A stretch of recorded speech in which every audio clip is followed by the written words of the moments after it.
55번. 한국은 1년 초 토지를 10만원에 취득하였으며 재평가 모형을 적용하여 매년 말 재평가하고 있다. 토지의 공정가치가 다음과 같을 때 그 다음 2년도 단기 이익으로 인식할 금액은, 이렇게 공정가치 매년 말 나와 있습니다. 토지의 재평가 시 회계 처리 어떻게 하냐, 뭐 그런 거를 물어보는 건데요. 토지는 일반적으로 손실이 먼저 발생을 하면 재평가 손실로 단기 손익 처리를 하고, 만약에 이익이 먼저 발생했다 그러면 재평가 잉여금으로 기타 포괄 손익 처리를 하잖아요. 그래서 2001년 말 보니까 8만 원인데 10만 원에서 8만 원 됐으니까 2만 원이 줄었죠. 그러면은 이때는 손실이 2만 원이 발생을 했어요. 재평가 손실이. 근데 그 다음 연도에는 13만 원으로 5만 원이 올랐잖아요. 그러면 이게 재평가 손실, 평가 손실, 그리고 이게 2만 원이 재평가 이익이에요. 재평가 이익, 이 부분이고, 나머지 3만 원 부분은 재평가 잉여금입니다. 그러면 어떻게 되냐면 이 평가 손실로 잡았던 전년도에 이 평가 손실은 단기 손익으로 잡혀 있었거든요. 그러면은 2만 원만큼은 재평가 이익, 이거 단기 손익 항목이고요. 이 재평가 잉여금은 아시다시피 기타 포괄 손익 항목이잖아요. 기타 포괄이라고 쓰겠습니다. 그러면 단기 이익으로 인식할 금액이라고 하면은 2만 원이라고 봐야겠죠. 그래서 정답이 2번이 되는 건데요. 이거 뭐 회계 처리하는 방법은 재평가 손실, 이거 회계 처리하는 할 때 따로따로 나눠서 해야 됩니다. 예를 들어 토지가 2002년 말 기준으로 회계 처리할 때 토지가 5만 원 증가를 했잖아요. 5만 원 증가를 할 때 재평가 이익 2만 원, 재평가가 잉여금 3만 원, 이런 식으로 회계 처리도 따로 하셔야 됩니다. 56번. 유형자산 감가상각에 관한 설명으로 옳지 않은 것은, 틀린 거 찾는 문제고요. 1번. 감가상각은 자산이 사용 가능한 때부터 시작한다. 맞는 말이고, 감가상각 방법은 자산의 미래 경제적 효익이 소비될 것으로 예상되는 형태를 반영한다. 당연히 맞는 말이죠. 3번. 감가상각 방법의 변경은 회계 정책의 변경으로 회계 처리한다. 이거 틀린 말입니다. 아까 제가 앞전 문제에서도 말씀드렸지만 감가상각, 유형자산 감가상각 관련해서 잔존가치 변경이든 내용연수 변경이든 감가상각 방법 변경이든 전부 다 회계 정책이 아니라 회계 추정의 변경으로 해가지고 전지법 적용한다고 말씀을 드렸습니다. 그래서 정답이 이건 3번이고요. 4번. 감가상각 대상 금액을 내용연수 동안 체계적으로 배부하기 위해 다양한 방법을 사용할 수 있다. 맞는 말이죠. 정액법, 정률법, 연수학계법 등이 있죠. 5번. 잔존가치와 내용연수의 변경은 회계 추정의 변경으로 회계 처리한다. 제가 말씀드렸죠. 맞는 말입니다. 57번. 한국의 1년도 상품 원가 관련 자료이다. 1년 기말재고 자산은 기말재고 자산에 포함되는 것만 체크를 해주시면 됩니다. 창고에 보관 중인 한국의 상품, 창고에 보관 중인 거 당연히 맞죠. 50만 원 들어가고요. 한국이 수탁자에게 적송한 상품 중 1년 말 판매되지 않은 적송품, 이게 판매가 되어야, 수탁자가 이제 적송품을 판매를 해야 이제 한국의 기말재고에 안 들어가는데, 판매되지 않은 거는 이 한국의 재고자산에 포함이 됩니다. 그래서 이거 포함이 되고, 한국이 시용 판매를 위해 고객에게 발송한 상품 13만 원 중 매입의사가 표시가 없는 시송품, 이 시용 판매 같은 경우 매입의사 표시가 있어야지 판매가 완료된 거거든요. 근데 매입의사가 표시가 안 된 거가 5만 원어치인데 이거는 판매가 안 된 거니까 기말재고에 포함을 시켜야 됩니다. 그리고 이거 선적지 인도 조건으로 한국이 판매하여 운송적인 상품, 한국이 판매하여 운송적인데 판매한 거잖아요. 판매한 건데 선적지래요. 이미 선적했을 때 판매가 된 거죠. 그러니까 한국이 판매한 거니까 이거는 포함을 시키면 안 됩니다. 밑에 선적지 인도 조건으로 한국이 매입하여 운송 중인 상품. 현재 창고에는 없지만 선적지 인도 조건으로 한국이 매입한 거니까 이미 한국의 자산이 맞죠. 이거 포함을 시켜야 됩니다. 그래서 이 10만 원만 빼고 나머지 다 더해야 되는데요. 이거 나머지를 다 더하면 69만 원 나오거든요. 그래서 정답이 3번이 됩니다. 58번. 한국은 A은행으로부터 200만 원 만기 3년 만기를 차입하여 만기가 도래한 B은행 차입금 100만 원을 즉시 상환하고 잔액은 현금으로 보유하고 있다. 동차입 및 상환 거래가 유동 비율과 부채 비율에 미치는 영향은? 일단 이거 회계 처리 어떻게 되는지 먼저 해보겠습니다. 차입했는데 일단 B은행의 차입금을 즉시 상환했대요. 100만 원을. 그럼 단기 차입금이 없어진 거죠. 단기 차입금 100만 원 없애고 3년 만기 차입을 했대요. 그러면은 장기 차입금이죠. 장기 차입금 200만 원. 근데 나머지 잔액은 현금으로 부여한다 그랬으니까 현금 이렇게 해놓으셔야 되고요. 그리고 유동 비율과 부채 비율 이거 어떻게 구하는지 아셔야겠죠. 유동 비율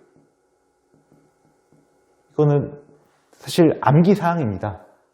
밑에 분모가 유동 부채고요. 부채 분의 유동 자산 이렇게 하셔야 되고 부채 비율이라는 거는 밑에 분모가 자산은 안 들어가고 자본이에요. 총자본. 총자본. 그래서 위에가 총부채. 이렇게 됩니다. 부채 비율이. 이 유동 비율과 부채 비율을 어떻게 산정하는지 알아야 푸실 수 있는 문제입니다. 보시면 유동 비율 같은 경우에 지금 유동자산, 유동부채잖아요. 이 거래가 유동부채를 감소를 시켰죠. 단기 차입금이 100만 원 줄었잖아요. 이렇게. 근데 현금, 유동자산을 증가를 시켰죠. 이렇게. 분모가 감소하고 분자가 늘었으니까 유동비율은 늘었겠죠. 증가.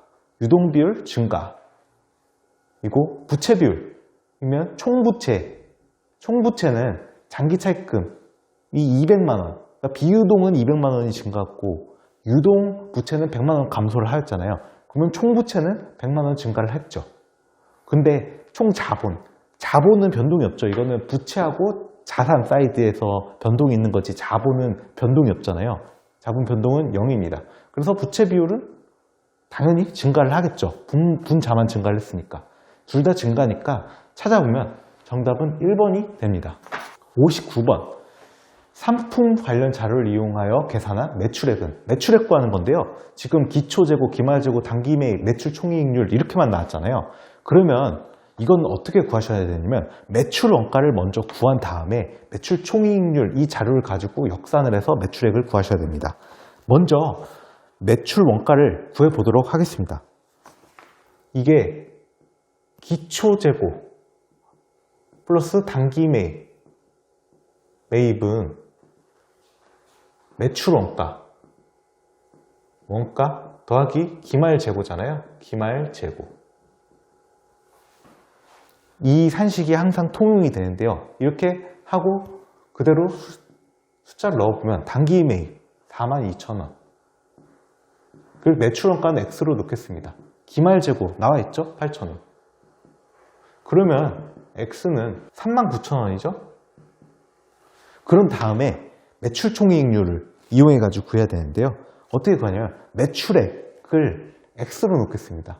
X로 놓고 이 매출 원가 39,000원을 빼고 그러면은 밑에가 Y 마이너스 39,000원이 이게 매출 총이익률이 되거든요. 매출 총이익이 됩니다. 그러면 매출 총이익률 나와 있잖아요. 이거 구해보면 되죠. Y분의 Y 마이너스 39,000 이거는 매출 총이익률 0.2잖아요. 그러니까 매출액이 밑으로 가고 매출 총이익이 분자로 가면 됩니다. 이렇게 해가지고 Y를 푸시면 되죠. 그러면 Y가 매출액이잖아요. Y가 48,750원 이렇게 나오거든요. 그러면 정답이 4번이 되는 것이죠. 60번 한국은 1년 12월 1일 100만 원의 상품을 신용조건 이게 5-10, N60 이렇게로 매입을 하였다. 12월 9일에 매입대금을 전액 현금 결제한 경우 회계처리는 상품 매입 시 총액법을 적용하며 실질재고조사법으로 기록한다. 하는데 이 신용조건을 알아야 됩니다. 무슨 뜻이냐면은 이게 이 10일 이내에 만약에 결제를 하면 5% 할인을 해준다. 이런 뜻이고요.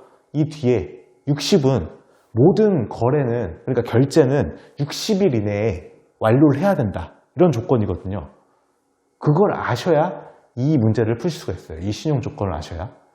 보면은 이 10일 이내에 전부 결제를 하면은 5% 할인이라고 그랬잖아요. 그러면 12월 1일이었는데 12월 9일에 그러니까 10일 이내죠. 결제를 했죠. 전액했으니까 5%를 할인이 됐겠죠. 그리고 총액법을 적용한대요. 그러면 이거 먼저 기존의 회계처리를 보겠습니다. 이렇게 하면 12월 1일 먼저 이 상품의 차변으로 기록을 하고 매입채무가 대변에 100만 원 이렇게 있을 거 아니에요. 그러면 같은 해 12월 9일에는 매입채무를 다 없앴겠죠. 매입채무 100만 원. 그리고 현금을 결제를 했는데 5% 할인이면은 현금 95만 원만 냈을 거 아니에요. 그러면 이 5만 원은 뭐냐 하면은 할인한 거니까 매입 할인이겠죠. 매입 할인. 이렇게 쓰시면 되고, 매입 할인은 매입의 차감 항목이니까 여기 이거를 그대로 보시면 5번이죠. 5번. 이거는 이 조건을 아는 게 가장 중요합니다. 61번. 자산을 증가시키면서 동시에 수익을 발생시키는 회계 거래는, 이거는 하나씩 같이 보겠습니다. 상품 판매 계약을 체결하고 계약금을 수령하였다. 판매 계약을 체결했는데 상품을 아직 인도하진 않았어요. 그냥 계약 체결하고 계약금만 먼저 수령을 했으니까 이거는 수령한 거. 현금으로 받았다고 하면 현금, 그리고 차변에는 선수금이겠죠. 선수금. 이렇게 부채로 잡힙니다. 2번. 차입하였다. 현금, XX. 그리고 차입금. 이것도 부채죠. 수익 증가하는 거래가 아니잖아요. 자산은 둘 다 늘었지만. 3번. 건물에 대한 화재 보험료를 계약을 체결하고 1년분 보험료를 선급하였다. 선급하였으면 자산이 나간 거죠. 현금이라고 치겠습니다. 자산이 일단 나갔는데 여기 차변은 이게 선택이 가능합니다. 선급보험료. 그러니까 선급비용이라는 자산으로 쓸 수도 있고요. 아니면은 보험료로 이 비용 항목으로 해가지고 쓸 수도 있어요. 결국에는 이게 뭘로 쓰든 간에 결산, 조정 분계가, 수정 분계가 필요한 것이죠. 3번 같은 경우에는 이렇게. 그리고 4번. 정기에 외상으로 매입한 상품 대금을 현금으로 지급하였다. 그러면 현금이 나가는 거고, 대변에. 왜? 상품 대금이니까 매입채무죠. 매입채무로 잡혀 있었겠죠. 매입채무. 수익 발생 거래가 아니에요. 그리고 이거 자산이 증가하는 거래도 아니죠. 그리고 5번. 경영 컨설팅 용역 제공하고 대금은 외상으로 하였다. 그러면 용역을 제공했으니까 수익을 발생했겠죠. 이게 용역 수익이라고 하겠습니다. 용역 수익. 대변에 용역 수익이 나오고, 그러면 대금은 외상으로 하였으니까 하니까 외상 매출금이겠죠. 외상 매출금 혹은 매출 채권. 매출 채권이라고 쓰셔도 무방합니다. 이렇게 나오니까 이게 자산이 증가하면서 수익도 발생을 시켰잖아요. 그래서 정답이 5번입니다. 이 문제는 거래를 어떻게 회계 처리를 할 수 있냐, 거의 기본을 물어보는 문제라서 꼭 맞추셔야 하는 그런 문제입니다. 62번. 1년 초 미지급 임차료 계정 잔액은 1,500원이었다. 말 수정 후 시산포상 임차료 관련 계적이 다음과 같을 때 한국 임차와 관련하여 지급한 현금 총액은, 이거는 가장 빠른 건 그냥 분계, 회계 처리로 푸시면 됩니다. 미지급 임차료 계정 잔액이 1,500원이었는데 지금 미지급 임차료 계정 잔액이 없잖아요. 수정 후 시세상표상. 그러면 미지급 임차료를 없애야겠죠. 미지급 임차료 이게 대변 계정이니까 부채였잖아요. 없애려면 차변으로 없애고 1,500. 그리고 임차료는 비용이죠. 비용이니까 차변으로 쓰시면 되고요. 12,000. 그리고 선급 임차료, 이거 자산이죠. 자산이면 차변 계정이잖아요. 선급 임차료 300. 그러면은 여기 대변에 나간 게 현금인 거예요. 이 현금 총액 1,500, 12,000원, 300 더하면 이게 13,800원 이렇게 되죠. 그래서 정답이 4번이 됩니다. 이 문제는 회계 처리 이거 어떻게 차액을 회계 처리 잘 하시면 금방 풀 수 있는 그런 문제입니다. 63번. 다음 수정 분계 누락이 재무제표에 미치는 영향으로 옳은 것은? 일단 1, 2, 3, 4, 5 다 보면은 비용, 부채, 자본. 비용, 부채, 자본을 과소 혹은 과대 표시된다. 이렇게 다 보기가 그렇게 나와 있어요. 일단 누락이잖아요. 누락. 그러니까 비용이 누락됐다는 거는 과소 표시된 거죠. 이것도 부채도 누락이잖아요. 그러면은 비용은 과소 표시. 그리고 부채, 미지급 이자도 부채죠. 부채도 그러면 과소 표시. 근데 비용이 과소 표시가 되었다는 거는 그만큼 이익이 과대 계상이 되었다는 거잖아요. 이익이 과대 계상되면은 이게 이익잉여금, 잉여금으로 결국에는 대체가 되니까 이익잉여금이 과대 계상되었다는 얘기고, 이익잉여금은 자본 항목이잖아요. 그러니까 자본 항목은 과대 계상됐다. 이렇게 보시면 되는 거죠. 그래서 결론은 5번 비용 부채가 과소 표시되고 자본은 과대 표시된다. 이 5번이 정답이 되는 것입니다. 64번. 다음 회계연도로 잔액이 이월되지 않는 계정 과목은? 이거 굉장히 쉬운 문제죠. 2번입니다. 다음 회계연도로 잔액이 이월되는 거는 그 재무상태표 계정이잖아요. 근데 이 중에 다 보면은 뭐 이익잉여금, 자본항목, 이거 재무상태표, 감가상각 누계, 재무상태표, 자본금, 재무상태표, 미지급 비용 다 재무상태표 계정인데 유형자산 처분이 손익계산서 계정이니까 2번이죠. 당연히.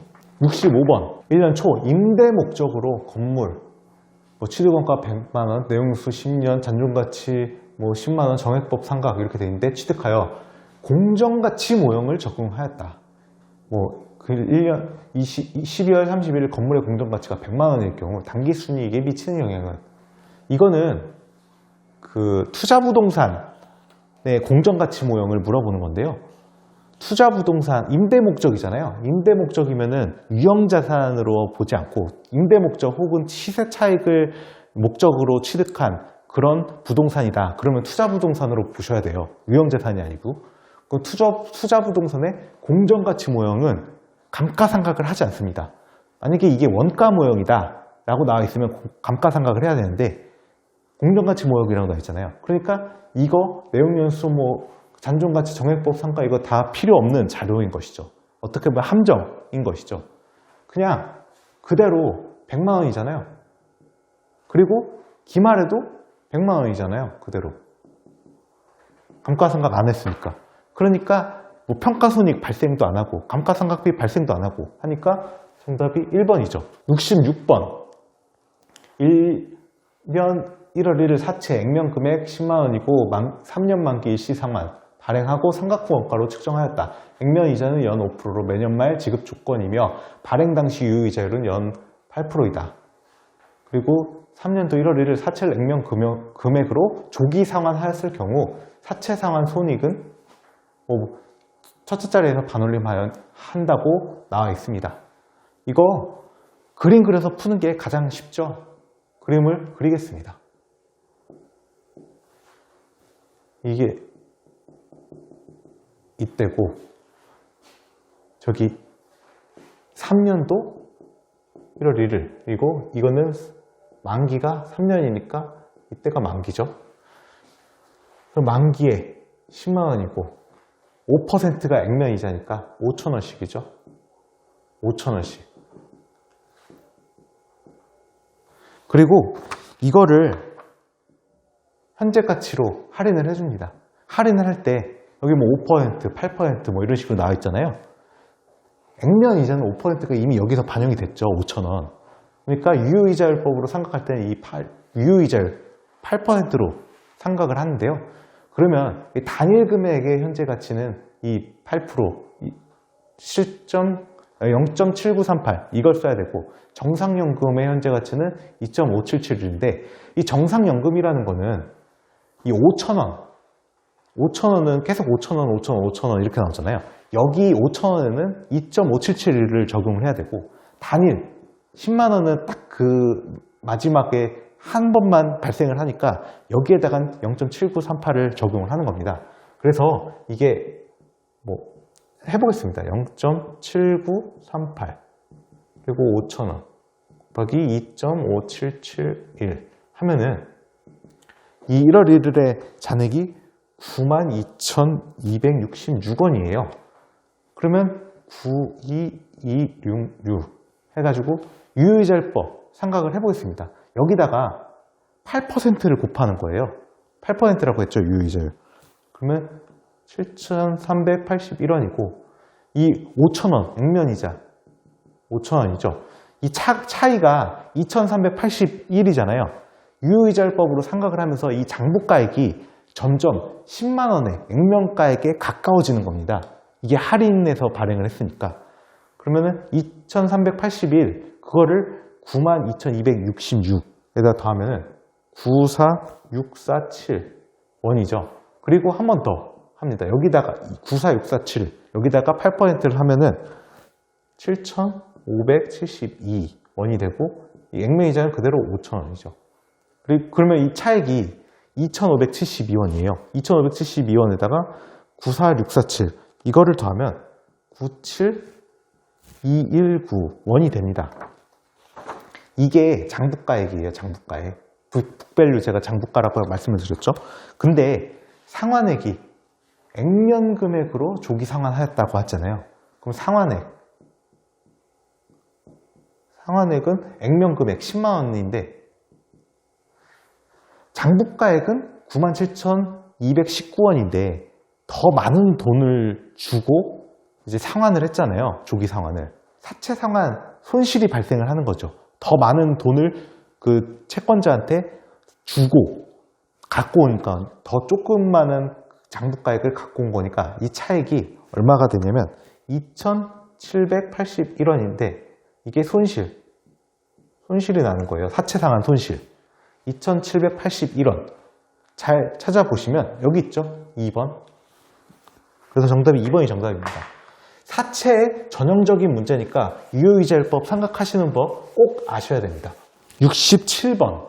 한국은 1년 10월 1일 기계장치 잔존가치 1,000원 내용수 5년 정액법 상각인데 12만 1,000원에 현금으로 취득하면서 기계장치를 소모품비로 잘못 기입하였다. 뭐 1년 결산 시 장부를 마감하기 전에 돈 오류를 확인한 경우 필요한 수정 붕괴하는 건데 원가 모형을 적용하면 감가상각 월할상각한다 하는 건데 이거는 세 단계로 나눠서 하시면은 편합니다. 실제로 회사가 처리한 회계 처리랑 그리고 올바른 회계 처리랑 그리고 마지막에 수정 붕괴할 때는 그 차이 내역만 보고 붕괴를 해주면 되거든요. 해보겠습니다. 먼저 실제 회사가 한 회계 처리는 어떻게 되냐. 그 날짜를 같이 쓰겠습니다. 10월 1일이죠. 소모품비로 처리했다고 했죠. 소모품비 12만 1,000원. 여기 보면은 현금으로 취득했다고 하니까 현금이라고 쓰겠습니다. 이렇게 처리하고 끝난 거예요, 실제는. 근데 올바른 회계 처리는 어떻게 되냐. 그러면은 기계장치잖아요, 기계장치. 12만 1,000원. 대변에 현금은 똑같고요. 12만 1,000원. 그리고 이거는 감가상각을 해줘야겠죠. 12월 31일에. 감가상각 월할 상각을 해야 되잖아요. 그러면 어떻게 해야 되냐? 일단 감가상각비가 12만 1,000원에다가 잔존가치가 있죠? 1,000원 빼고 그 다음에 내용연수가 5분의 1이죠. 그리고 이거 월할 상각을 해줘야죠. 10월 1일부터 12월 31일이니까 12분의 3 이렇게 해주면 이게 감가상각비가 6,000원이 나오거든요. 6,000원. 그러면은 이제 감가비라고 쓰겠습니다. 줄여서 6,000원. 그리고 감가상각 무게에 6,000원이죠. 그래서 이제 수정을 한다면 실제는 이렇게 처리를 했고 올바른 회계 처리가 이렇게 돼요. 그러면은 수정은 올바른 회계 처리가 될 수 있도록 실제에서 올바른 회계 처리가 될 수 있도록 조정을 해주는 회계 처리를 하면 됩니다. 소모품비를 없애야겠죠. 그러면은 대변에 소모품비 그리고 기계장치 생겨야겠죠. 기계장치 그